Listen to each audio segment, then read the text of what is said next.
The image on the November cover of Chronogram is from a book by the Petershams called The Boy Who Had No Heart. And he's in ecstatic joy because he found his heart, and he found it in the middle of Woodstock. Anyone who's ever been to Woodstock, even for a minute, will recognize that image as the center of town. Their work is really a lasting legacy for illustrators today. It's a little bit unfortunate that the general public doesn't know much about them.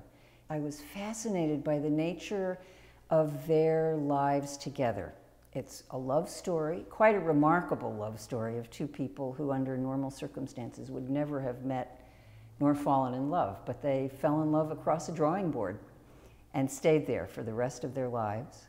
And I knew them when I was a little girl and visited their house and their studio. They created an atmosphere of welcoming, warmth, openness, good fun, and hard work.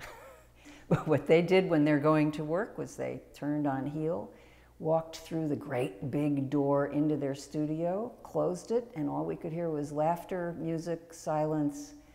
And when you did get to go in, you would see these two drawing boards under the north light. They were facing each other with lots and lots of art materials all over, and toys and artifacts and reference material and books and music. It was a wonderful, warm place to be.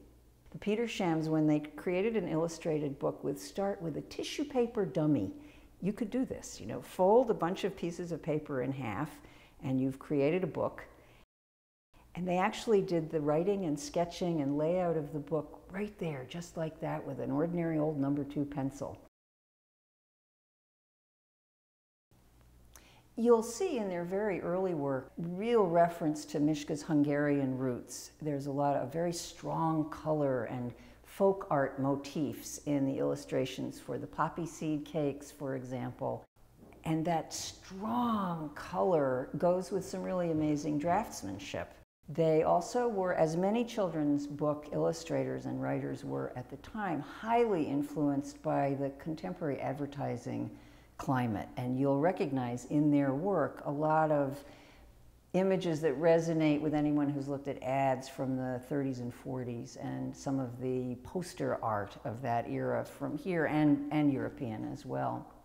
They did 3 posters for the National Children's Book Week, 1931 and then 41 and 47. And you can see a very interesting progression in their style from an internationalist folk art kind of look to immediately pre-war patriotic to a post-war a little bit softer back to a narrative style.